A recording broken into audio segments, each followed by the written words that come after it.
Hello ಎಲ್ಲರಿಗೂ ನಮಸ್ಕಾರ. ಹೆಜ್ಜೆ ವ್ಲಾಗ್ಗೆ ಸ್ವಾಗತ. ನಾನು ಚಂದ್ರಿಕಾ. ಎಲ್ಲರೂ ಹೇಗಿದ್ದೀರಾ? ಐ ಹೋಪ್ ಎಲ್ಲರೂ ಚೆನ್ನಾಗಿದ್ದೀರಾ ಅಂತ ನಾನು ಭಾವಿಸ್ತೀನಿ. ಸೊ ನಾನು ಕೂಡ ತುಂಬಾ ಖುಷಿಯಾಗಿದ್ದೀನಿ. ಈ ಒಂದು ವಿಡಿಯೋನ ಸ್ಟಾರ್ಟ್ ಮಾಡೋಕ್ಕೆ ಇನ್ನೂ ತುಂಬ ಎನರ್ಜಿ ಜಾಸ್ತಿ ಬರ್ತಾ ಇದೆ ಅಂತಲೇ ಹೇಳ್ಬೋದು. ಯಾಕಪ್ಪ ಅಂದರೆ ನಾನು ಯಾವಾಗಲೂ ವ್ಲಾಗ್ಸ್ ಅಂತ ಅಂದಾಗ ಟ್ರಾವೆಲ್ ಆಗಿರ್ಬೋದು, ನನ್ನ ಲೈಫ್ ಸ್ಟೈಲ್ ಬಗ್ಗೆ ಆಗಿರ್ಬೋದು, ಅಥವಾ ನನ್ನ ಒಂದು ಕಿಚನ್ ಅಡುಗೆ ಯಾವ ರೀತಿಯಾಗಿ ಮಾಡ್ತೀನಿ ಒಂಥರ ಮಿನಿ ಬ್ಲಾಗ್ ಈ ಥರ ಎಲ್ಲ ಮಾಡ್ತಾ ಇದ್ದೆ. ಬಟ್ ಇವತ್ತು ಸ್ವಲ್ಪ ಡಿಫ್ರೆಂಟಾಗಿರಲಿ ಅಂತಂದು ನಾನು ಲಾಸ್ಟ್ ವಿಡಿಯೋದಲ್ಲೇ ನಾನು ಯಾವುದರಲ್ಲಿ ಶಾಪಿಂಗ್ ಬ್ಲಾಗಲ್ಲೇ ನಿಮಗೆ ತಿಳಿಸ್ಕೊಟ್ಟಿದ್ದೆ. ಲಾಸ್ಟಿಗೆ ಹೇಳಿದ್ದೆ ನನ್ನ ಕಮ್ಯುನಿಕೇಷನ್ಸ್ ಬಗ್ಗೆ ನಿಮಗೆ ತಿಳಿಸ್ಕೊಡ್ತೀನಿ, ಅದ್ರ ಬಗ್ಗೆ ಯಾವ ರೀತಿಯಾಗಿ ಮಾತಾಡಬೇಕು ಅಂತಂದರೆ ನಾನು ಕೂಡ ಮಾಸ್ಟರ್ಸ್ ಮಾಡಿರೋದ್ರಿಂದ ಕೆಲವೊಂದಿಷ್ಟು ನಾಲೆಡ್ಜ್ ತಿಳ್ಕೊಂಡಿರೋದ್ರಿಂದ ಅದನ್ನು ನಾನು ನಿಮ್ಮ ಜೊತೆಗೆ ಶೇರ್ ಮಾಡಿಕೊಂಡಾಗ ನನ್ನ ಒಂದು ಜ್ಞಾನ ಇನ್ನೂ ಹೆಚ್ಚಾಗ್ತಾ ಹೋಗುತ್ತೆ. ಒಬ್ಬರಿಗೆ ತಿಳಿಸೋದ್ರಿಂದ ಯಾವುದೇ ರೀತಿಯಾದ ಜ್ಞಾನ ಕಡಿಮೆ ಆಗಲ್ಲ, ಇನ್ನೂ ಹೆಚ್ಚಾಗ್ತಾ ಹೋಗುತ್ತೆ. ಒಂದು ಕಾರಣಕ್ಕೋಸ್ಕರ ನಾನು ಮಾಡ್ಬೋದಲ್ಲ ಇಷ್ಟೆಲ್ಲ ಜ್ಞಾನವನ್ನು ಇಟ್ಕೊಂಡು ಏನು ಮಾಡದೆ ಜಸ್ಟ್ ಅದೇ ರೀತಿಯಾಗಿ ಮಾಡೋದಕ್ಕಿಂತ ಎಲ್ಲ ಥರನೂ ಮಾಡಬೇಕು ಅಂತ ಅಂದ್ಕೊಂಡು ನಾನು ಇದು ಫಸ್ಟು ಕಮ್ಯುನಿಕೇಷನ್ಸ್ ಬಗ್ಗೆ ಮಾತಾಡೋದು ಅಂದ್ಕೊಂಡೆ. ಅದ್ರ ಜೊತೆಗೆ ನಾನು ಕೆಲವೊಂದಿಷ್ಟು ಪಾಯಿಂಟ್ಸ್ಗಳು ಮಾಡ್ಕೊತಾ ಇರುವಾಗ ನಾನು ಓದಿದಂಥ ಬುಕ್ಸ್ನ ನಿಮಗೆ ಪರಿಚಯ ಮಾಡಿಕೊಡ್ಬೇಕು ಅಂತ ಅಂದ್ಕೊಂಡಿದ್ದೀನಿ. ಸೊ ಯಾವ ಬುಕ್ಕಪ್ಪ ಅಂದರೆ ಟೆನ್ಷನ್ಗೆ ಹೇಳಿ ಗುಡ್ ಬೈ ಅಂತ. ಎಷ್ಟು ಬ್ಯೂಟಿಫುಲ್ ಆಗಿ ಇದೆ ಅಂದರೆ ಈ ಬುಕ್ಸು ಸಿಕ್ಕಾಪಟ್ಟೆ ಚೆನ್ನಾಗಿದೆ. ಇದು ಯಾವುದ್ರ ಬಗ್ಗೆ ತಿಳಿಸ್ಕೊಡುತ್ತೆ ಅಂತ ಅಂದರೆ ಯೋಗ, ಧ್ಯಾನ, ಪ್ರಾಣಾಯಾಮ, ಮುದ್ರೆಗಳು, ಮಾನಸಿಕ ಒತ್ತಡಗಳ ನಿವಾರಣೆಯ ಬಗ್ಗೆ ಈ ಒಂದು ಪುಸ್ತಕ ತಿಳಿಸ್ಕೊಡುತ್ತೆ. ಈ ಬುಕ್ಕು ಎಷ್ಟು ರೇಟ್ ಅಂತ ಅಂದರೆ ನೀವು ನಂಬದೇ ಇಲ್ಲ, ಅಷ್ಟು ಕಡಿಮೆ ರೇಟಲ್ಲಿ ಸಿಗುವಂಥ ಈ ಬುಕ್ಕು. ಈಗ ರೋಡ್ ಸೈಡಲ್ಲಿ ನಾವು ಏನಾದರೂ ಪಾನಿಪುರಿ ಕಂಡ್ರೆ ಪಾನಿಪುರಿ ತಿನ್ನಬೇಕು ಅಂತ ಆಸೆ ಆಗಿಬಿಟ್ಟು ನಾವು ಹೋಗಿ ಒಂದು 20 ರೂಪಾಯಿ 30 ರೂಪಾಯಿ ಖರ್ಚು ಮಾಡಿಕೊಂಡು ಪಾನಿಪುರಿ ತಿನ್ನೋದು ಎಲ್ಲರೂ, ಅದು ಹೆಣ್ಮಕ್ಳು ಸರ್ವೇ ಸಾಮಾನ್ಯ ಅಲ್ವಾ. ಸೊ ಅಷ್ಟು ಕಡಿಮೆ ರೇಟ್ಗೆ ಇದು ಬುಕ್ ಸಿಗುತ್ತೆ. 20 ರೂಪಾಯಿ ಕೊಟ್ಟು ನಮ್ಮೊಂದು ಜ್ಞಾನನ ಹೆಚ್ಚಿಸ್ಕೊಳ್ಳಿಕ್ಕೆ, ನಮ್ಮೊಂದು ಲೈಫ್ ಸ್ಟೈಲ್ ಚೇಂಜ್ ಮಾಡಲಿಕ್ಕೆ ಈ ಒಂದು ಪುಸ್ತಕ ಸಹಾಯ ಆಗುತ್ತೆ ಅಂತ ಅಂದರೆ ಯಾಕೆ ಪರ್ಚೇಸ್ ಮಾಡಬಾರ್ದು ಅಲ್ವಾ. ಸೊ ನಾನು ಕೂಡ ಈ ಒಂದು ಬುಕ್ನ ಪರ್ಚೇಸ್ ಮಾಡಿ ಓದಿ ತುಂಬ ಸರಿ ಓದಿದ್ದೀನಿ. ಬಟ್ ನಾನು ಕೆಲವೊಂದಿಷ್ಟು ಪಾಯಿಂಟ್ಸ್ ಮಾಡ್ಕೊಳ್ತಾ ಇರುವಾಗ ಸೇಮ್ ಆ್ಯಸ್ ಇಟ್ ಈಸ್ ನಮ್ಮ ಕ್ಲಾಸಲ್ಲಿ ನಮ್ಮ ಸರ್ಸ್ ಏನು ಹೇಳ್ಕೊಟ್ಟಿದ್ರು ಅಥವಾ ನನ್ನ ನೋಟ್ಸಲ್ಲಿ ಏನಿತ್ತು, ನಮಗೆ ಮಾಸ್ಟರ್ಸಲ್ಲಿ ಒಂದು ನೋಟ್ಬುಕ್ ಅಂತಂದರೆ PhD ಮಾಡೋರು ಒಂದಿಷ್ಟು ನೋಟ್ಸ್ ಮಾಡಿರ್ತಾರೆ, ಅಥವಾ ಬೇರೆ ಅಂದರೆ ಸೀನಿಯರ್ಸ್ಗಳು ನೋಟ್ಸ್ ಮಾಡಿದ್ದೆಲ್ಲ ನಮಗೆ ನಾನು ಕೊಟ್ಟಿದ್ರು, ಅದನ್ನು ನಾವು ತೊಗೊಂಡಿದ್ವಿ. ಆ ಟೈಮಲ್ಲಿ ನಾನು ಅದನ್ನು ಸ್ಟಡೀಸ್ ಮಾಡಿದಾಗ ಸೇಮ್ ಅದರಲ್ಲಿ ಒಂದಿಷ್ಟು ಪಾಯಿಂಟ್ಸ್ ಆಗಿರ್ಬೋದು, ಇದರಲ್ಲಿ ಒಂದಿಷ್ಟು points same as it is ಆಗೇ ಇದೆ. ಸೊ ಅದ್ರ ಜೊತೆಗೆ ಇದನ್ನು ಸೇರಿಸ್ಬಿಟ್ಟು ನಾನೇ ಓನಾಗಿ ಹೇಳ್ಬೇಕು ಅಂತ ಅಂದ್ಕೊಂಡಿರುವಂಥದ್ದು. ಓನಾಗಿ ಅಂತಲೂ ಇದರಲ್ಲಿರೋದನ್ನೇ ಒಂದು ಸಾರಾಂಶನ ನಿಮ್ಮ ಮುಂದೆ ಪ್ರಸ್ತುತವಾಗಿ ಎಲ್ಲ ಏನೇನಿದೋ ಅದನ್ನೆಲ್ಲ ನಾನು ಚಿಕ್ಕದಾಗಿ ಚೊಕ್ಕದಾಗಿ ವಿವರಿಸಬೇಕು, ತುಂಬ ಸಿಂಪಲ್ಲಾಗಿ ಹೇಳಬೇಕು ಅಂತಂದು ಅಂದ್ಕೊಂಡಿದ್ದೀನಿ. ಸೊ ಎಲ್ಲೆಲ್ಲೋ ನಾವು ಏನೇನಕ್ಕೂ ಖರ್ಚು ಮಾಡ್ತೀವಿ, ಆದರೆ ಜ್ಞಾನವನ್ನು ಹೆಚ್ಚಿಸ್ಕೊಳ್ಳಿಕ್ಕೆ, ಸಮಾಜದಲ್ಲಿ ಒಂದು ಉತ್ತಮ ನಾಗರಿಕನಾಗಿ ಬದುಕಲಿಕ್ಕೆ ಜ್ಞಾನ ಅನ್ನೋದು ತುಂಬಾ ಇಂಪಾರ್ಟೆಂಟ್ ಆಗಿರುತ್ತೆ. ಹಾಗಾಗಿ ಪ್ರತಿಯೊಬ್ಬರೂ ಎಷ್ಟೇ ನಾವು ಸೋಷಿಯಲ್ ಮೀಡಿಯಾದಲ್ಲಿ ಟೈಮ್ ಸ್ಪೆಂಡ್ ಮಾಡಿದ್ರು ಅಥವಾ ಫ್ಯಾಮಿಲಿ ಜೊತೆ ಟೈಮ್ ಸ್ಪೆಂಡ್ ಮಾಡಿದ್ರು ಸಹ ಫ್ಯಾಮಿಲಿ ಜೊತೆ ಮಾಡಬೇಡಿ ಅಂತ ಹೇಳಲ್ಲ. ಬಟ್ ಅದ್ರ ಜೊತೆಗೆ ನಮ್ಮ ಜ್ಞಾನನ ಹೆಚ್ಚಿಸ್ಕೋಬೇಕು, ಸಮಾಜದಲ್ಲಿ ಒಂದು ಉತ್ತಮ ನಾಗರಿಕನಾಗಿ ಬದುಕಬೇಕಪ್ಪ ಅಂತ ಅಂದರೆ ಇಂಥ ಒಳ್ಳೊಳ್ಳೆ ಪುಸ್ತಕಗಳು ನಮಗೆ ತುಂಬಾ ಅವಶ್ಯಕತೆ ಇದೆ. ಇಂಗ್ಲೀಷಲ್ಲಿ ತುಂಬ ಬುಕ್ಸ್ಗಳಿಗೆ ಆಲ್ರೆಡಿ ತುಂಬ ಜನ ಹೇಳಿದ್ದಾರೆ ಯೂಟ್ಯೂಬರ್ಸು, ಅಂದರೆ ನಾನೇನು ಹೇಳ್ಬೇಕಾಗಿಲ್ಲ, ನಾನು ಕೂಡ ಬೇರೆಯವ್ರದ್ದೆಲ್ಲ ರೆಫರ್ ಮಾಡಿಬಿಟ್ಟು ನನಗೆ ಹೇಳ್ಬೇಕಾಗುತ್ತೆ. ಬಟ್ ನನಗೆ ತುಂಬ ಇಷ್ಟ ಆದಂತಹ ಪುಸ್ತಕ ಅಂದರೆ ಇದು. ತುಂಬ ಪುಸ್ತಕಗಳಿದ್ದಾವೆ, ನಾವು ಹೋಗ್ತಾ ಯಾವೆಲ್ಲ ಪುಸ್ತಕಗಳು ಓದ್ಬೋದು ಅಂತ ತಿಳಿಸ್ಕೊಡ್ತೀನಿ. ತುಂಬ ಸಿಂಪಲ್ಲಾಗಿ ತುಂಬ ಅಚ್ಚುಕಟ್ಟಾಗಿ ಬರೆದಿದ್ದಾರೆ. ಎಷ್ಟು ಬ್ಯೂಟಿಫುಲ್ ಆಗಿದೆ ಅಂದರೆ ಇದು ಯಾರಪ್ಪ ಅಂತಂದರೆ ವಿನಯ್ ಯೋಗಿ ಅವರು. ಇವರು ಈ ಒಂದು ಪುಸ್ತಕದ ವಿವರಣೆ ಎಲ್ಲ ಮಾಡಿರುವಂಥವ್ರು. ಆ್ಯಕ್ಚುಲಿ ಯೋಗದ ಬಗ್ಗೆ ಯಾವ ರೀತಿಯಾಗಿ ಯೋಗ ಮಾಡಬೇಕು, ನಮ್ಮ ಒಂದು ಜ್ಞಾನವನ್ನು ಹೆಚ್ಚಿಸ್ಕೊಳ್ಳೋಕ್ಕಾಗಿರ್ಬೋದು, ಅಥವಾ ನಮ್ಮ ಒಂದು ನಾಲೆಡ್ಜ್ ಗೇನ್ ಮಾಡ್ಕೊಳ್ಳೋಕ್ಕಾಗಿರ್ಬೋದು, ಮಾನಸಿಕವಾಗಿ ಒಂದು ಉತ್ತಮವಾದಂಥ ಆರೋಗ್ಯ ಕಾಪಾಡಲಿಕ್ಕೆ ಯಾವೆಲ್ಲ ಯೋಗಗಳು ಅವಶ್ಯಕತೆ ಇದೆ ಅನ್ನೋದ್ರ ಬಗ್ಗೆ ತುಂಬ ಪಿಕ್ಚರ್ ಸಮೇತನೂ ಸಹ ಕೊಟ್ಟಿದ್ದಾರೆ. ನೀವು ನೋಡ್ತಾ ಇರ್ಬೋದು ನೋಡಿ. ಎಕ್ಸಾಂಪಲ್ ಫಸ್ಟ್ ಕಂಡಿದ್ದು ಸರ್ವಾಂಗಾಸನ ಅಂತ ಇದೆ, ಆಲಾಸನ, ಮತ್ಸ್ಯಾಸನ, ಭೃಗಿ ಮುದ್ರಾ, ಜ್ಯೇಷ್ಠ ಪ್ರಾಣಾಯಾಮ, ಧ್ಯಾನ, ಈ ರೀತಿಯಾಗಿ ಈ ಒಂದು ಪುಸ್ತಕದ ವಿವರಣೆ ಇದೆ. ಆದರೆ ನಾನು ಆ್ಯಕ್ಚುಲಿ ಲಾಸ್ಟ್ ವಿಡಿಯೋದಲ್ಲಿ ನನ್ನ ಶಾಪಿಂಗ್ ಬ್ಲಾಗಲ್ಲೇ ನಾನು ವ್ಲಾಗ್ ಮಾಡಿದಾಗ ಅಲ್ಲೇ ನಾನು ಹೇಳಿದ್ದೆ ನನ್ನ ಕಮ್ಯುನಿಕೇಷನ್ಸ್ ಬಗ್ಗೆ ನಿಮಗೆ ಒಂದಿಷ್ಟು ನಾನು ಕಲ್ತಿದ್ದು ನನಗಾಗಿದ್ದಂಥ ಅನುಭವಗಳು ನನ್ನ ಜೊತೆಗೆ ಶೇರ್ ಮಾಡ್ತೀನಿ ಅಂತ ಕೂಡ ಹೇಳಿದ್ದೆ. ಅದೇ ರೀತಿಯಾಗಿ ನಾನು ನನ್ನ ಒಂದು ನೋಟ್ಸ್, ನನ್ನ ಮಾಸ್ಟರ್ಸ್ ಟೈಮಲ್ಲಿ ಮಾಡಿದಂತಹ ನೋಟ್ಸು ಅದನ್ನಿಷ್ಟು ರೆಫರ್ ಮಾಡಿಕೊಂಡು ಅದ್ರ ಜೊತೆಗೆ ಈ ಒಂದು ಪುಸ್ತಕಗಳನ್ನು ಓದಿ ನಾನು ತಿಳ್ಕೊಂಡಂಥ ಜ್ಞಾನ ನಿಮ್ಮ ಮುಂದೆ ಹಂಚ್ಕೋಬೇಕು ಅಂತ ಅಂದ್ಕೊಂಡಿದ್ದೀನಿ. ಜ್ಞಾನ ಹಂಚಿದಷ್ಟು ಜಾಸ್ತಿ ಆಗ್ತಾ ಹೋಗುತ್ತೆ, ಕಡಿಮೆ ಅಂತ ಆಗಲ್ಲ. ಸೊ ಹಾಗಾಗಿ ನನಗೂ ಬೇರೆಯವರೆಲ್ಲ ಹೇಳ್ತಾ ಇದ್ದ ಮೋಟಿವೇಟ್ ಮಾಡೋರು, ಇಷ್ಟೆಲ್ಲ ಮಾತಾಡ್ತೀಯ, ಇಷ್ಟೆಲ್ಲ ನಾಲೆಡ್ಜ್ ಇದೆ, ಯಾಕೆ ನೀನು ಸ್ಕ್ರೀನ್ ಮೇಲೆ ಒಂದಿಷ್ಟು ಜನಕ್ಕೆ ಸಹಾಯ ಆಗಲಿಕ್ಕೆ ಮಾತಾಡಬಾರ್ದು, ಹೇಳ್ಕೊಡ್ಬಾರ್ದು ಅಂತೆಲ್ಲ ಸ್ವಲ್ಪ ಹೇಳಿದರು. ಹಾಗಾಗಿ ಅದರಲ್ಲಿ ಆ್ಯಕ್ಚುಲಿ ನಮ್ಮ ಹಸ್ಬೆಂಡ್ ಅದು ತುಂಬ ಸಪೋರ್ಟಿವ್ ಆಗಿ ನನಗೆ ಹೆಲ್ಪ್ ಮಾಡಿದ್ರು ಅಂತ ಹೇಳ್ಬೋದು. ಆ ಒಂದು ಕಾರಣಕ್ಕೋಸ್ಕರ ನಾನು ಕೂಡ ಇಷ್ಟೆಲ್ಲ ಓದಿದ್ದೀನಿ. ವಿದ್ಯೆ ಅನ್ನೋದು ಯಾರಪ್ಪನ ಸ್ವತ್ತು ಅಲ್ಲ, ಯಾರು ಬೇಕಾದರೂ ಜ್ಞಾನನ ಗಳಿಸ್ಬೋದು. ಅದನ್ನು ನಾವು ಯಾವ ರೀತಿಯಾಗಿ ಇನ್ನೊಬ್ಬರಿಗೆ ಪ್ರೆಸೆಂಟ್ ಮಾಡ್ತೀವಿ ಅನ್ನೋದ್ರ ಮೇಲೆ ಇರುತ್ತೆ. ಸೊ ಹಾಗಾಗಿ ನಾನು ಚಿಕ್ಕದಾಗಿ ಒಂದು ಟಾಪಿಕ್ ತೊಗೊಂಡು ಅದ್ರ ಬಗ್ಗೆ ನಿಮ್ಮ ಹತ್ರ ಡಿಸ್ಕಷನ್ ಮಾಡಬೇಕು ಅಂದ್ಕೊಂಡಿದ್ದೀನಿ. ಸೊ ನಾನು ಫಸ್ಟಿಗೆ ಒಂದು ಯಾವುದ್ರ ಬಗ್ಗೆ ನಿಮ್ಮ ಹತ್ರ ಶೇರ್ ಮಾಡಬೇಕು ಅಂದ್ಕೊಂಡಿದ್ದೀನಿ ಅಂದರೆ ಸಂವಹನ ಕಲೆಯ ಮುಖ್ಯ ಅಂಶಗಳು. ಕಮ್ಯುನಿಕೇಷನ್ ಸ್ಕಿಲ್ಸ್ ಅನ್ನೋದು ತುಂಬಾ ಇಂಪಾರ್ಟೆಂಟು. ಅದರಲ್ಲೂ ಈಗಿನ ಸೊಸೈಟಿಲಿ ಎಷ್ಟು ಇಂಪಾರ್ಟೆಂಟ್ ಆಗಿದೆ ಅಂದರೆ ಪ್ರತಿಯೊಬ್ಬರಿಗೂ ಕಮ್ಯುನಿಕೇಷನ್ಸ್ ಇರಲೇಬೇಕು.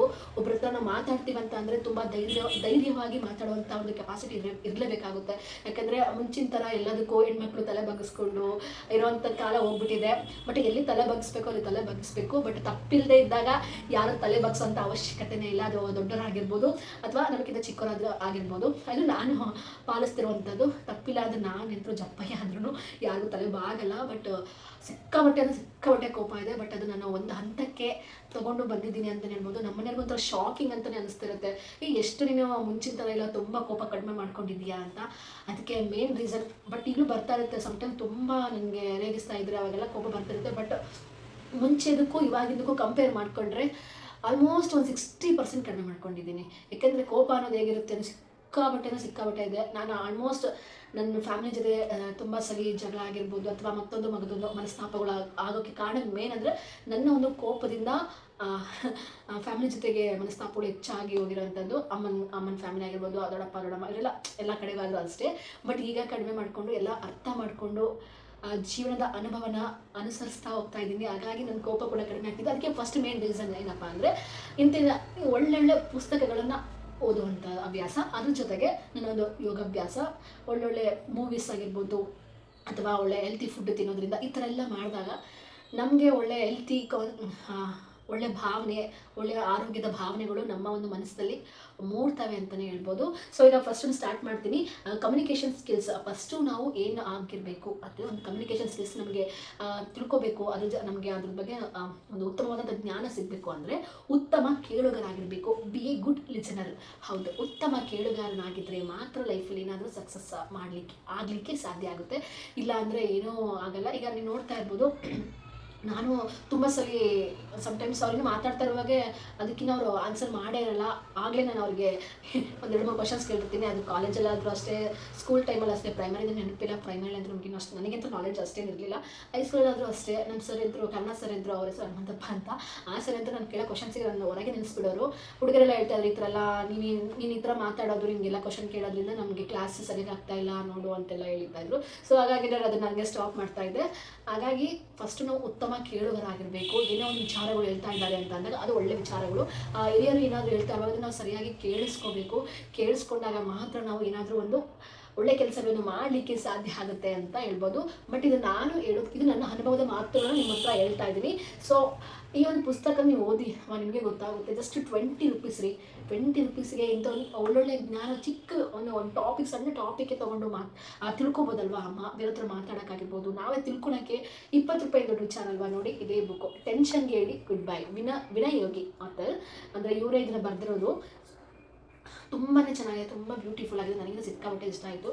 ಬೇರೆಯವರೆಲ್ಲ ಹೇಳ್ತಿರ್ತಾರೆ ಒಳ್ಳೆ ಪುಸ್ತಕಗಳಿದ್ದಾವೆ ಅಂತ. ಬಟ್ ಎಲ್ಲರೂ ಓದಿರೋಂಥವ್ರು ಪ್ರತಿಯೊಬ್ಬರಿಗೂ ಅದು ಜ್ಞಾನನ ತಿಳ್ಕೊಂಡಿರ್ತಾರೆ. ಹಾಗಾಗಿ ಆ ಒಂದು ಪುಸ್ತಕದ ಬಗ್ಗೆ ಹೇಳ್ತಾರೆ. ಸೊ ನಾನು ಕೂಡ ಈ ಒಂದು ಪುಸ್ತಕದ ಬಗ್ಗೆ ಹೇಳ್ತಾ ಇದ್ದೀನಿ. ಯಾಕಂದರೆ ನನ್ನ ಸಬ್ಜೆಕ್ಟ್ಗೆ ಈ ಒಂದು ಪುಸ್ತಕ, ಈ ಒಂದು ಟಾಪಿಕ್ ತುಂಬ ರಿಲೇಟೆಡ್ ಆಗಿದೆ.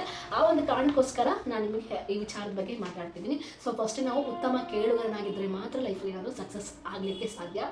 ಬಟ್ ನಮ್ಮ ಆಗಿನ ಲೈಫಿಗೆ ಕಂಪೇರ್ ಮಾಡಿಕೊಂಡ್ರೆ ಈಗ ಎಷ್ಟೋ ಉತ್ತಮವಾಗಿದೆ ಅಂತ ಹೇಳ್ಬೋದು. ಆಗಿಂದ ನನ್ನ ಲೈಫ್ ನೆನೆಸ್ಕೊಂಡ್ರೆ ಅದನ್ನು ಹೇಳೋಕ್ಕಾಗಲ್ಲ. ಅಂದರೆ ಊಟ ಬಟ್ಟೆ ಇತ್ತು. ಊಟ ಬಟ್ಟೆ ಅಂದರೆ ಅದನ್ನೇ ಯಾವ ರೀತಿಯಾಗಿ ಹೇಳಬೇಕು ಅಂತಲೇ ಗೊತ್ತಿಲ್ಲ. ದೊಡ್ಡಪ್ಪನ ಮನೇಲಿ ಇದ್ದೆ. ಅವರು ಸಹ ನನಗೆ ತುಂಬಾ ಸಹಾಯ ಮಾಡಿದರು. ಅವರಿಂದಲೇ ನಾನು ಒಳ್ಳೆ ವಿದ್ಯೆ, ಬುದ್ಧಿ, 4 ಜನ ಮುಂದೆ ಮಾತಾಡೋಕ್ಕೆ ಒಂದು ಧೈರ್ಯ ಬಂದಿದ್ದು. ಅದ್ರ ಜೊತೆಗೆ ನಾನು ಸರಿಯಾದ ರೀತಿಯಲ್ಲಿ ಸರಿಯಾದ ಮಾರ್ಗವನ್ನು ತಗೊಂಡು ಓದಿದ್ದ ಕಾರಣಕ್ಕೋಸ್ಕರ ಈಗ ಒಂದು ಹಂತಕ್ಕೆ ತಲುಪಿದ್ದೀನಿ ಅಂತ ಹೇಳಿಕೆ ಖುಷಿಯಾಗುತ್ತೆ. ಈಗ ಎಲ್ಲರ ಲೈಫಲ್ಲಿ ಏಳು ಬೀಳುಗಳು ಸಹಜ.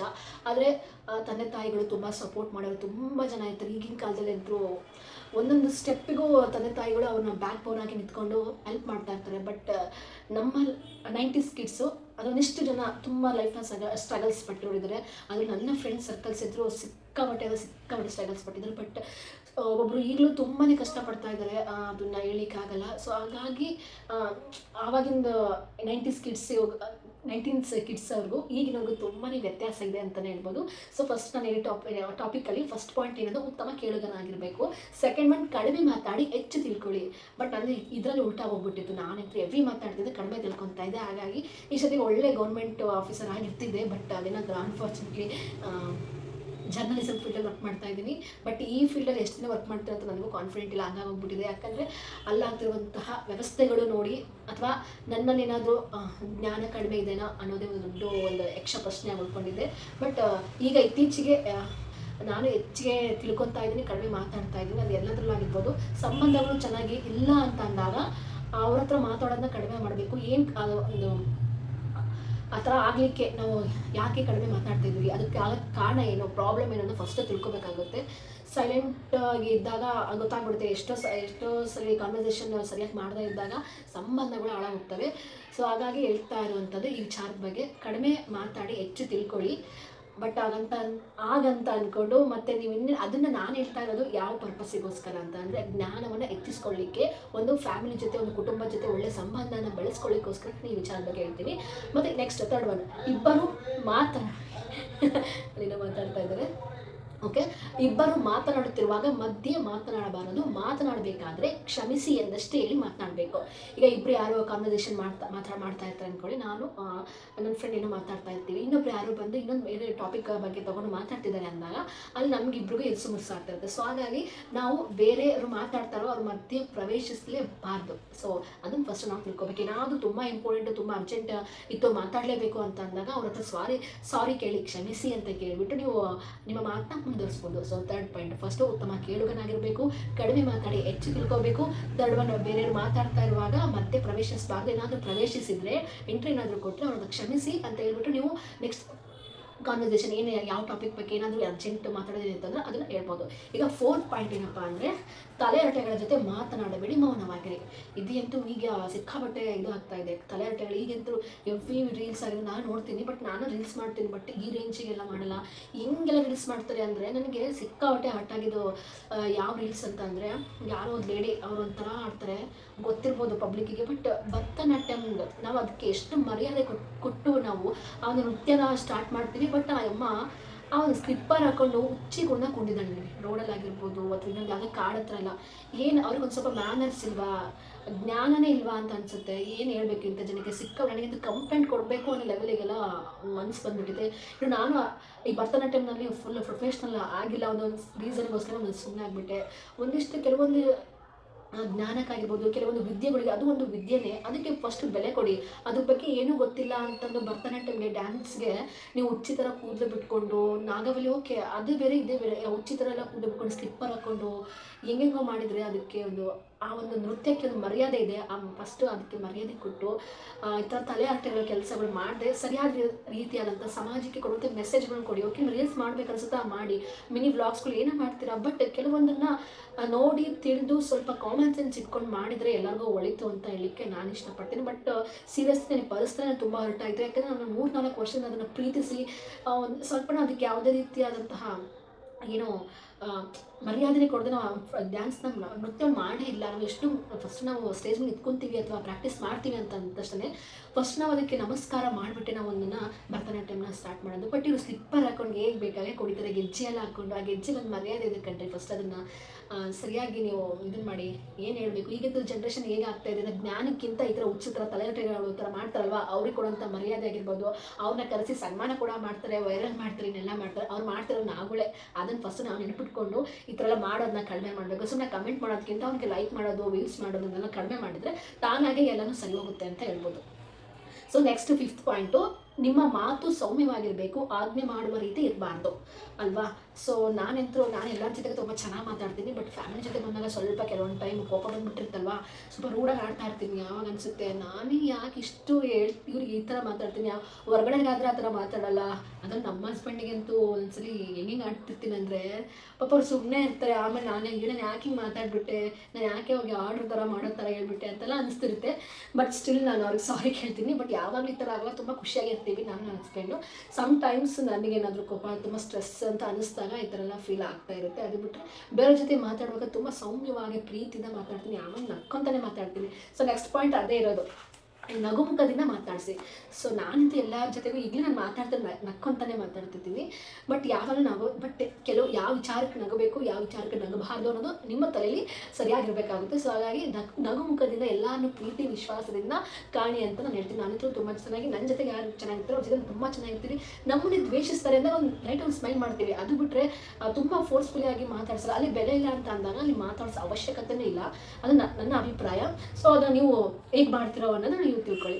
ಸೊ ನೆಕ್ಸ್ಟು ಬಂದ್ಬಿಟ್ಟು 7th ಪಾಯಿಂಟ್, ಎಲ್ಲರಿಗೂ ಗೌರವ ಕೊಡಿ ಮತ್ತು ಪ್ರೀತಿಯಿಂದ ಮಾತಾಡಿಸಿ. ಹೌದು, ಎಲ್ಲರಿಗೂ ರೆಸ್ಪೆಕ್ಟ್ ಅನ್ನೋದು ಇದ್ದೇ ಇರುತ್ತೆ. ಅವ್ರಿಗೆ ಆದಂಥ ಒಂದು ರೆಸ್ಪೆಕ್ಟ್ ಇರುತ್ತೆ. ಆ ಒಂದು ರೆಸ್ಪೆಕ್ಟ್ನ ಕೊಟ್ಟು ಅವ್ರನ್ನ ಪ್ರೀತಿಯಿಂದ ಮಾತಾಡಿಸೋದು ತುಂಬಾ ಇಂಪಾರ್ಟೆಂಟ್. ನಾನಂತೂ ಎಲ್ಲರಿಗೂ ರೆಸ್ಪೆಕ್ಟ್ ಮಾಡ್ತೀನಿ, ಚಿಕ್ಕವರಿಂದ ದೊಡ್ಡವ್ರಿಗೂ ರೆಸ್ಪೆಕ್ಟ್ ಮಾಡೇ ಮಾಡ್ತೀನಿ. ಸೊ ಈಗೆಲ್ಲ ಸೋಷಿಯಲ್ ಮೀಡಿಯಾ ಬಂದಾಗಿಂದ ಎಲ್ಲರಿಗೂ ಅದ್ರ ಅನುಭವಗಳು ಆಗ್ತಾ ಇದೆ. ಎಲ್ಲರಿಗೂ ಅವ್ರ ವೃತ್ತಿಗೆ ಬೆಲೆ ಕೊಡಿ, ಅವರು ಸಹ ಮನುಷ್ಯರು, ಅವ್ರಿಗೂ ಸಹ ಪ್ರೀತಿ ವಿಶ್ವಾಸದಿಂದ ಕಾಣಿ, ಅವರು ಗೌರವಿಸಿ ಅಂತ ಕೊಡಲ್ಲ.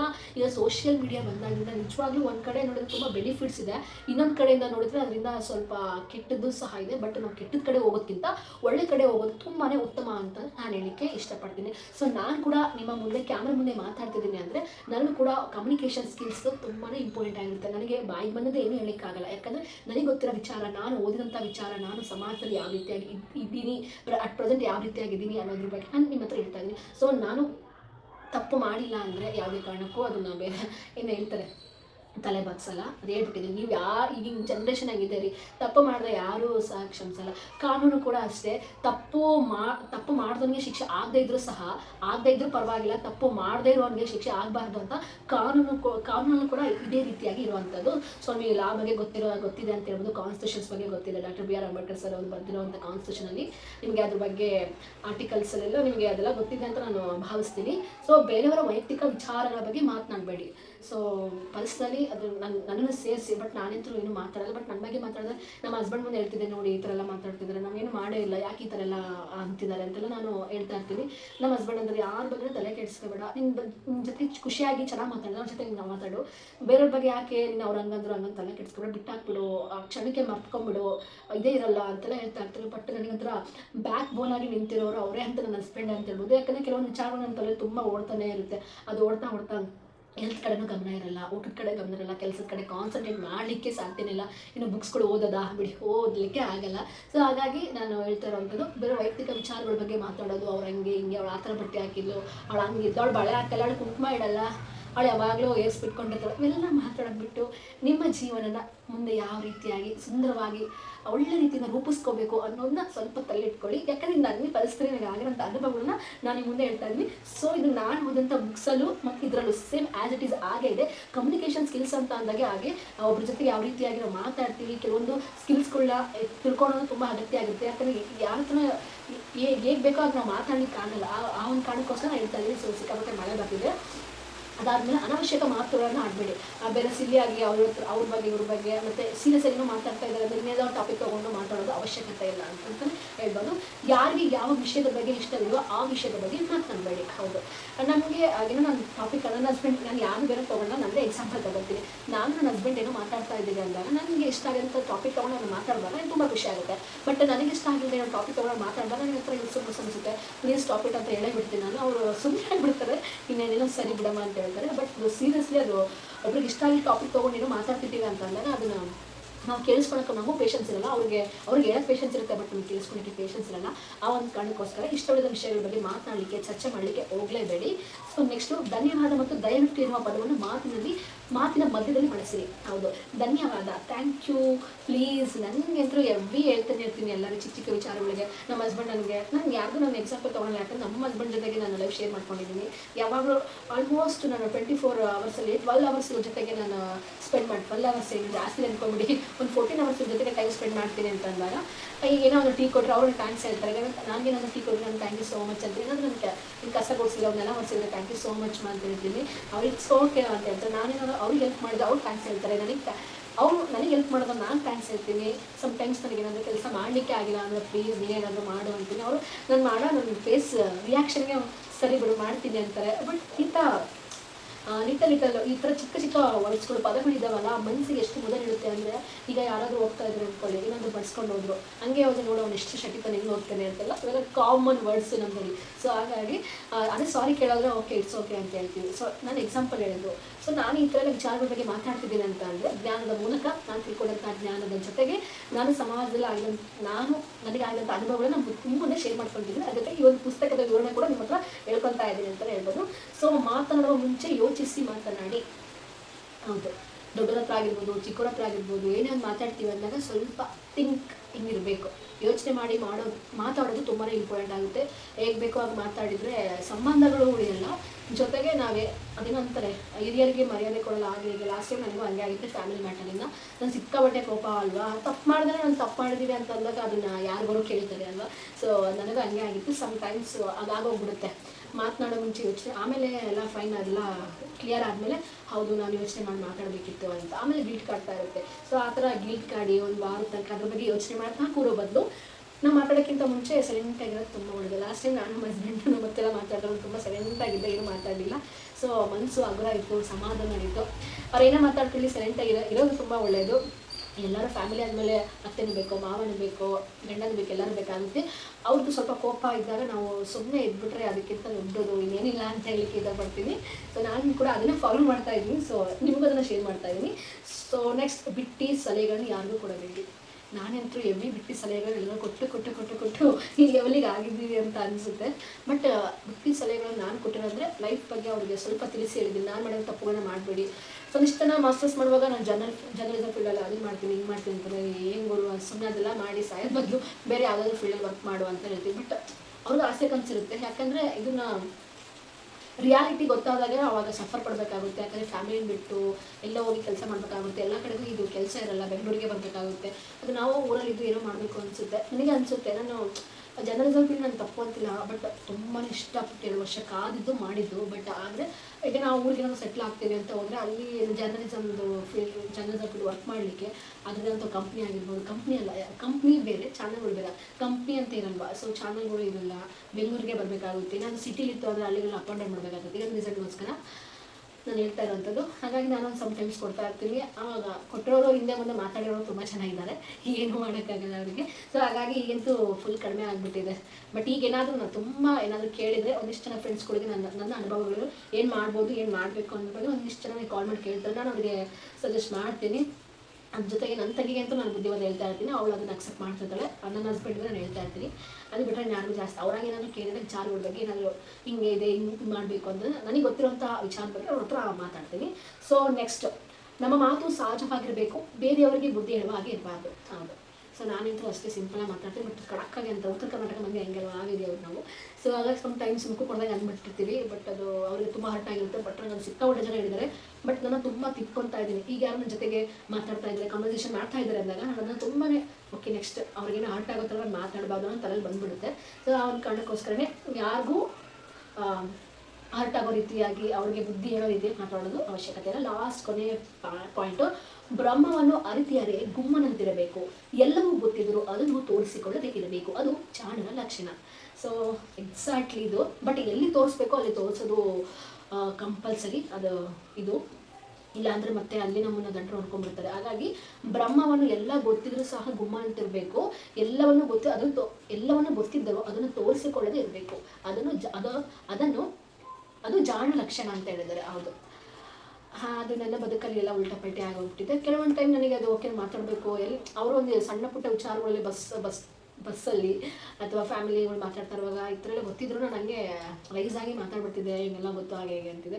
ಬಟ್ ಇವೆಲ್ಲ ನಾವು ಆ ಕ್ಷಣಕ್ಕೆ ಕೋಪ ಪಡ್ಕೊಂಡು ಹೆಂಗೆ ಮಾಡ್ತೀವಿ. ಬಟ್ ಇನ್ನೂ ನಾನು ಸೀರಿಯಸ್ಲಿ ಹೇಳ್ತೀನಿ, ನನಗೆ ಸಿಕ್ಕಾಪಟ್ಟೆ ಕೋಪ ಇದ್ದಾಗ ನಾನು ತುಂಬ ಕಂಟ್ರೋಲ್ ಮಾಡ್ಕೊತಿದ್ದೀನಿ. ಅದು ಕಂಟ್ರೋಲ್ ಮಾಡ್ಕೊಳ್ಳಿಕ್ಕೆ, ನನ್ನ ಜ್ಞಾನವನ್ನು ಹೆಚ್ಚಿಸ್ಕೊಳ್ಳಿಕ್ಕೆ, ಕೋಪನ ಕಡಿಮೆ ಮಾಡ್ಕೊಳ್ಳಿಕ್ಕೆ ಸಾಧ್ಯ ಆಗ್ತಾ ಇರೋದು ನನ್ನ ಓದಿನಿಂದ, ಜೊತೆಗೆ ಧ್ಯಾನ ಮಾಡೋದ್ರಿಂದ, ಯೋಗ ಮಾಡೋದ್ರಿಂದ, ಈ ಥರ ಎಲ್ಲ ಮಾಡೋದ್ರಿಂದ ನನಗೆ ಒಳ್ಳೆ ಕೋಪ ಕಡಿಮೆ ಆಗಿ ಜ್ಞಾನದ ಜೊತೆಗೆ ತುಂಬ ಶಾಂತತೆಯಿಂದ ಕಾಪಾಡಿಕೊಂಡು ಹೋಗಬೇಕು ಅಂತ ಅನ್ನಿಸ್ತಾ ಇರೋದು ಈ ಒಂದು ಮೇನ್ ರೀಸನ್ಸು.